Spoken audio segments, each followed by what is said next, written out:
बिस्मिल्लाह रहमान रहीम अस्सलाम। वालेकुम दोस्तों।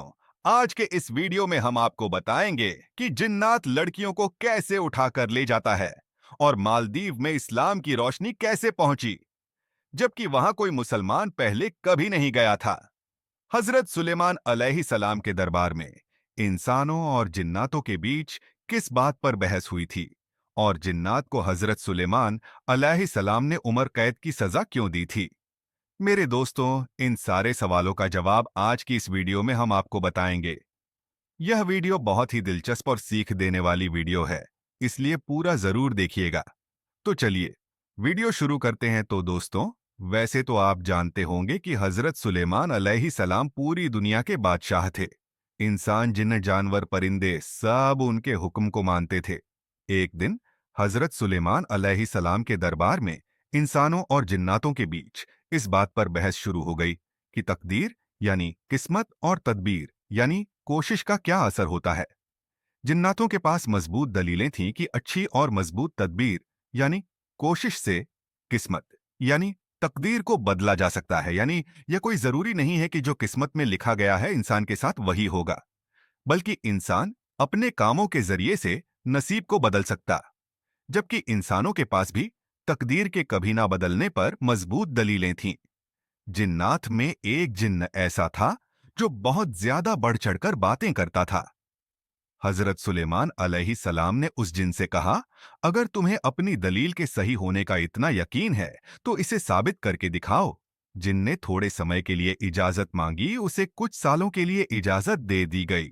यह जिन दिन रात तरकीबें सोचता रहा कि आखिर ऐसा क्या करूं जिससे अपनी दलीलें साबित कर सकूं। एक दिन वह इन्हीं ख्यालों में उड़ता हुआ जा रहा था कि उसकी नजर पड़ोसी बादशाह के महल पर पड़ी।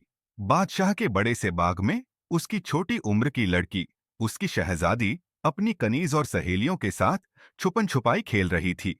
वह अपनी सहेलियों से छुपने के लिए एक अलग दरख्त के पीछे छुपी हुई थी।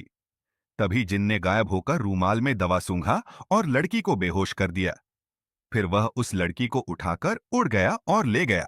उसने एक बड़े और घने दरख्त की शाखों के बीच आराम करने की जगह बनाई। उसने शहजादी के लिए जरूरी चीजें और खाने पीने का सामान रख दिया, ताकि जब शहजादी होश में आए तो डर और घबराहट महसूस ना करें। यह दरख्त एक शांत और चौड़े दरिया के बीच में था। चारों तरफ दूर दूर तक सिर्फ जंगल और वीरान जगह थी। वहां इंसान तो क्या, इंसान की आवाज भी नहीं पहुंच सकती थी। शहजादी के होश में आने से पहले जिन ने खुद को एक बुजुर्ग के रूप में बदल लिया। जब शहजादी होश में आई तो वह बहुत रोने लगी और खाने पीने से इनकार कर दिया। नई जगह और हालात ने उसे परेशान कर दिया था।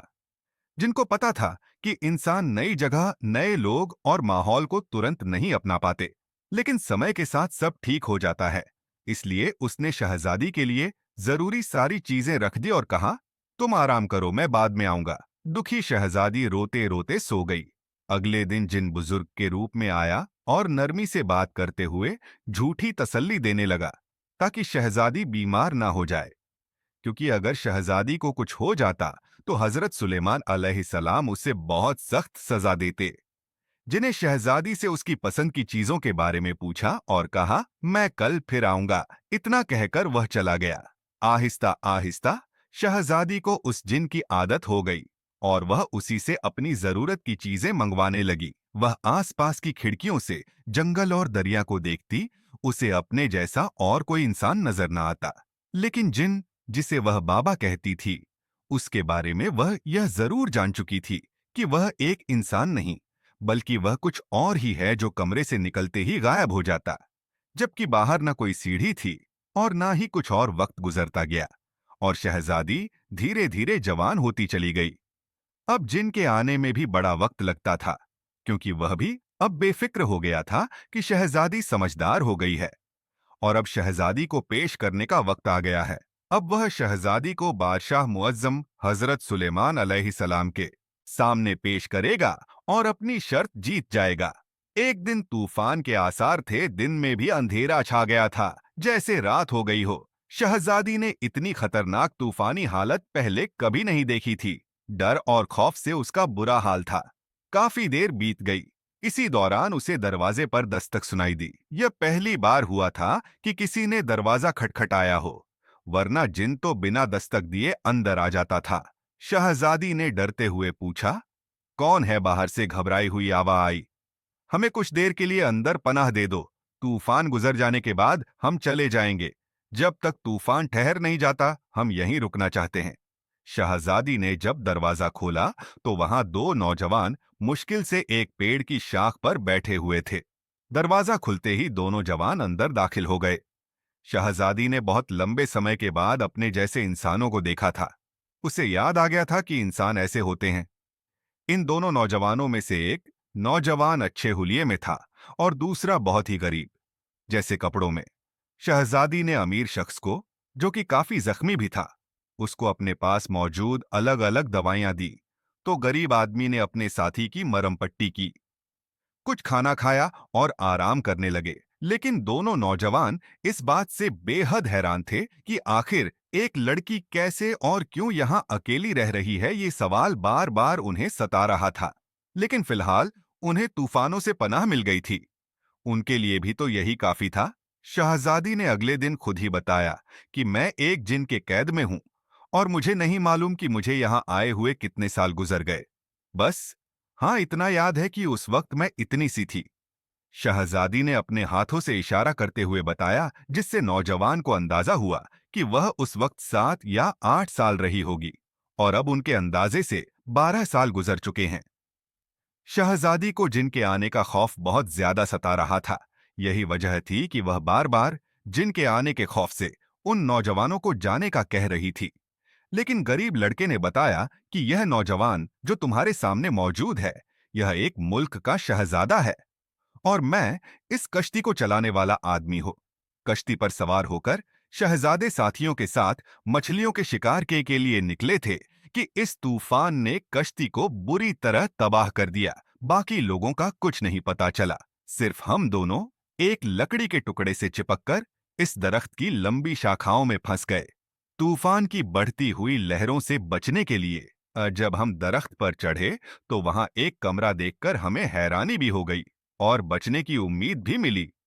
लेकिन यहां तो कुछ और ही मामला दिखा। शहजादे ने कुछ बेहतर होने तक वहां ठहरने की इजाजत मांगी। शहजाद ने उसे बताया कि जिन उन्हें जिंदा नहीं छोड़ेगा। हैरानी की बात यह थी कि जिन के आने में काफी देर हो गई और इस दौरान शहजादा ठीक हो गया। फिर वही हुआ जो किस्मत में लिखा था। दरअसल शहजादी और शहजादे की आपस में मोहब्बत हो गई। इनकी दिलचस्पी को देखकर कश्ती चलाने वाले ने कहा, जनाबे अली, मैं आप दोनों का निकाह कर देता हूं, क्योंकि आपका इस तरह यहां अकेला रहना ठीक नहीं होगा। और इसके बाद मैं जल्द से जल्द शहर तक पहुंचकर आपके लिए मदद लेकर आ जाऊंगा। तूफान की वजह से नीचे कई लकड़ी के टुकड़े पड़े होंगे। मैं किसी तरह पहुंच जाऊंगा। यह सारी बहस सुनकर शहजादी और शहजादे राजी हो गए और कश्ती चलाने वाले ने उनका निकाह पढ़ाया और इजाजत लेकर चला गया। कुछ दिन गुजरने के बाद जिन आ गया। शहजादी ने शहजादे को कुछ इस तरह छुपाया कि जिन को शक ना हो। जिन ने आते ही नए इंसान के खुशबू के बारे में पूछा। शहजादी ने कहा कि खुद सोचो, यहां भला कोई कैसे आ सकता है? दरिया के बीच में एक अकेला दरख्त है। यहां तो कोई पहुंचने की सोच भी नहीं सकता। इतना बड़ा तूफान गुजरा है, शायद तुम उसकी खुशबू से परेशान हो रहे हो। जिनको कुछ सुकून मिला और वह कुछ परेशान भी हुआ। जाते जाते कहने लगा, आजकल दरबार में मेरी जिम्मेदारियां बढ़ गई हैं, इसलिए मेरे आने में देर हुआ करेगी। शहजादी बेफिक्र हो गई। अब शहजादी के दिन खुशी खुशी गुजरने लगे। दिन हफ्ते और फिर कई महीने गुजर गए। शहजादे की जिद थी कि हमारी सेहत बेहतर होने के बाद हम दोनों फरार हो जाएंगे। लेकिन शहजादी जानती थी कि जिन हर जगह से उसे तलाश कर लेगा और शहजादे को नुकसान पहुंचाएगा। शहजादे को कश्ती चलाने वाले पर भी बड़ी हैरत थी कि वह आज कई महीनों से मदद लेने गया है और अब तक वह वापस नहीं पलटा। अब शहजादी मां बनने वाली थी। शहजादा सख्त परेशान था कि वह अकेले सब कुछ कैसे संभालेगा कि तभी अचानक शहजादी को जिन के आने का एहसास हुआ। शहजादा फौरन छुप गया और जिन ने शहजादी से आकर कहा, तैयार रहो, मैं तुम्हें इस कमरे समेत उठाकर आज बादशाह सलामत हजरत सुलेमान अलैहिस्सलाम की खिदमत में पेश करने वाला हूं। यह एक शर्त थी जो मुझे जीतने थी, और अब मैं जीत गया हूं। अब तुम्हें शाही दरबार में ले जाने आया हूं। शहजादी हैरान और परेशान थी, क्योंकि उसके बच्चे की पैदाइश का वक्त करीब था। जिन ने एक नारा बुलंद किया और कमरा हाथों में उठाकर उड़ना शुरू कर दिया। चंद ही लम्हों में जिन बादशाह वक्त हजरत सुलेमान अलैहिस्सलाम की बारगाह में पहुंच गया और फातिहा अंदाज में दरबारियों से मुखातिब होकर कहा, 12 साल पहले तकदीर और तदबीर की जो बहस चली थी कि जो लिखा गया वह बदल नहीं सकता, देखो मैंने उसको बदल कर रख दिया। मैंने फला बादशाह की बेटी को अगवा किया, जिसकी मंगनी फला बादशाह के बेटे से हो चुकी थी, लेकिन अब उस शहजादे की कश्ती के हादसे में मौत हो चुकी है। और देखो, मेरे पास उस बादशाह की शहजादी है, और इसकी शादी अब कहीं और हो सकेगी, और इस तरह हम तकदीर को तदबीर से बदल सकते हैं। वरना यह बात तो लाजमी थी कि शहजादी की शादी उसी शहजादे से हो जानी थी। हजरत सुलेमान अलैहिस्सलाम ने दरवाजा खोलने का हुक्म दिया, तो अंदर से एक शहजादी के बजाय 3 लोग निकले, शहजादी, शहजादा और उनका बच्चा। जिन यह सब देखकर हैरान रह गया। उसको बिल्कुल भी यकीन नहीं हो रहा था। हजरत सुलेमान अलैहिस्सलाम ने उस शहजादे से पूछा, तुम उसी फला मुल्क के शहजादे हो? शहजादे ने शुरू से लेकर आखिर तक सारा किस्सा सुना दिया। जिन हजरत सुलेमान अलैहिस्सलाम के कदमों में गिर गया, लेकिन हजरत सुलेमान अलैहिस्सलाम ने उसको उम्र कैद की सजा सुना दी कि जब अल्लाह पर पक्का यकीन ना हो तो ऐसी बहस में कुदरत को चैलेंज करने वाली हरकत नाकाबिले माफी होती है। शहजादी और शहजादे को उनके रिश्तेदारों के आने तक शाही मेहमान खाने में रखा गया, और उसके बाद उन्हें उनके अपने घर भेज दिया गया। दोस्तों, एक मशहूर बुजुर्ग हजरत अल्लामा इब्ने बतूता रहमतुल्लाह अल जब मालदीव के इलाके में घूमते हुए पहुंचे, तो उन्होंने देखा कि पूरा देश अजान की आवाजों से गूंज रहा है। हर तरफ लोग बहुत ज्यादा इबादत कर रहे थे, बहुत ज्यादा नमाज पढ़ रहे थे। यह देखकर उन्हें बहुत हैरानी हुई, क्योंकि उनकी जानकारी के हिसाब से वहां पहले कभी कोई मुसलमान ना तो जीतकर और ना ही व्यापार के लिए पहुंचा था। उन्होंने वहां के लोगों से पूछा कि यह दूर दराज सरजमीन इस्लाम की रोशनी से कैसे जगमगा रही है। वहां के इल्म वाले लोगों ने बताया कि एक बार अरब का एक व्यापारिक जहाज समंदर में सफर कर रहा था। वह जहाज दूर के एक इलाके की तरफ जा रहा था, लेकिन रास्ते में भयंकर तूफान आ गया। उस तूफान ने जहाज को तबाह कर दिया। जहाज के यात्रियों में से एक मुस्लिम व्यापारी बच गया। वह एक लकड़ी के तख्ते पर बैठकर अल्लाह की मेहरबानी से हमारे इस टापू तक पहुंचा। वह व्यापारी अरब से आया था, और इस टापू पर उसका कोई जानने वाला या मदद करने वाला नहीं था। तो इसलिए उस मुसलमान वयाई ने एक बूढ़ी औरत के घर में पनाह ली। वह जंगल से लकड़ियां काट कर लाता और उन्हें बेचता था। वह काफी समय तक यही काम करता रहा। एक दिन जब वह घर लौटा, तो उसने देखा कि बूढ़ी औरत जोर जोर से रो रही है, और उसकी जवान बेटी भी परेशान होकर अपना सर पीट रही है। उस अरबी व्यापारी ने उससे पूछा, क्या हुआ, आप इतनी परेशान क्यों हैं? बूढ़ी औरत ने जवाब दिया, आज मेरी यह इकलौती बेटी मर जाएगी। उस अरब के शख्स ने हैरानी से पूछा, कैसे मर जाएगी? यह तो बिल्कुल तंदुरुस्त है, और मौत का इल्म तो अल्लाह को है। बूढ़ी औरत ने उंगली से इशारा करते हुए कहा, वो देखो मौत खड़ी है। उस अरब शख्स ने देखा कि सामने कुछ फौजी सवार खड़े थे। उसने हिम्मत करके पूछा, क्या ये सिपाही तुम्हारी बेटी को मार देंगे? बूढ़ी औरत ने कहा, नहीं, ऐसा नहीं है। दरअसल हमारे इस जजीरे, हमारे इस टापू में हर महीने एक तय तारीख को समंदर से एक खतरनाक बला मुसीबत आती है।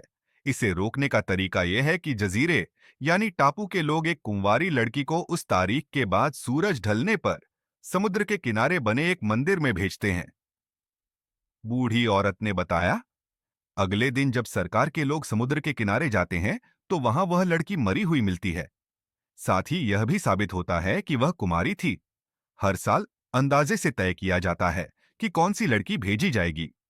यह बात बताते हुए बूढ़ी औरत और भी जोर जोर से रोने लगी। उसने कहा, इस बार लॉटरी में मेरी बेटी का नाम निकला है। मेरी यही एक अकेली बेटी है, और अब इस सके वह अरबी शख्स उन लोगों में से था जिनकी दाढ़ी मूंछ या तो बहुत छोटी होती थी या बिल्कुल नहीं होती थी। बूढ़ी औरत ने उसकी यह बात मान ली और उसे अपनी बेटी के कपड़े पहना दिए। जब सिपाही आए तो उसने उन्हें उसी आराबी शख्स को दे दिया। वो अरबी शख्स जिनका नाम अबुल बरकात था, वह कुरान पाक के हाफिज थे। जब सिपाही उन्हें समुद्र के किनारे छोड़कर चले गए तो उन्होंने इत्मीनान से वज्जू किया, ईशा की नमाज अदा की और फिर तलवार अपने पास रखकर समुंदर की लहरों को देखने लगे। इसके बाद उन्होंने कुरान पाक की तिलावत शुरू कर दी। उनकी आवाज बहुत दिलकश और असरदार थी। रात के 12 बजे अचानक समुंदर से एक जहाज जैसे खौफनाक चीज निकली, जिसमें कई खाने कई कमरे बने हुए थे। यह चीज धीरे धीरे किनारे की तरफ बढ़ी और मंदिर के पास आकर रुक गई, लेकिन वह अरबी शख्स अपनी तिलावत में मग्न रहे। उनकी तिलावत की वजह से वह खतरनाक बला मुसीबत आगे नहीं बढ़ सकी। थोड़ी देर बाद वह चीज वापस समुंदर में चली गई और नजर से गायब हो गई। सुबह जब सिपाही लड़की की लाश लेने के लिए आए तो यह देखकर हैरान रह गए कि वहां कोई लाश नहीं थी। उसकी जगह एक बहादुर नौजवान मुसलमान खड़ा था। सिपाही उस बहादुर मुसलमान अबुल बरकात को राजा के पास ले गए। राजा ने उसकी पूरी कहानी सुनी और उसे समझने के लिए कुछ सवाल पूछे। फिर उसने उस बूढ़ी औरत और उसकी बेटी को भी बुलाया। उन्होंने भी पूरे वाकये को बताया। अबुल बरकात ने राजा से कहा, यह काम मैंने इस्लामी शरीयत के मुताबिक किया है और बूढ़ी औरत के एहसान का छोटा सा बदला दिया है। राजा उसके इस जवाब से बहुत प्रभावित हुआ। उसने पूछा, तुम इतनी बड़ी बला के सामने अकेले खड़े हो गए, तुम्हें डर नहीं लगा? अबुल बरकात ने जवाब दिया, मैं अकेला नहीं था, मेरा अल्लाह मेरे साथ था। राजा ने फिर पूछा, तुम्हें डर क्यों नहीं लगा? अबुल बरकात ने जवाब दिया, मुसलमान अल्लाह के सिवा किसी और से नहीं डरते। राजा ने उस बहादुर अरब से कहा, अगर तुम इस बार भी गए और सही सलामत वापस आ गए तो हम सब इस्लाम को सच्चा मानकर उसे कबूल कर लेंगे। दरबार के सभी लोगों ने भी इस बात का समर्थन किया। जब अगली तारीख आई तो वह बहादुर अरब शख्स फिर से मंदिर गया। इस बार भी वह सही सलामत वापस आ गया। इस बार तो समंदर में कोई बला आई ही नहीं। जब राजा और उसके लोगों को पता चला कि इस मुसलमान की वजह से टापू के लोगों को समंदर की खतरनाक मुसीबतों और शैतानों से हमेशा के लिए छुटकारा मिल गया है, तो पूरे देश में इस्लाम की सच्चाई की गूंज फैल गई।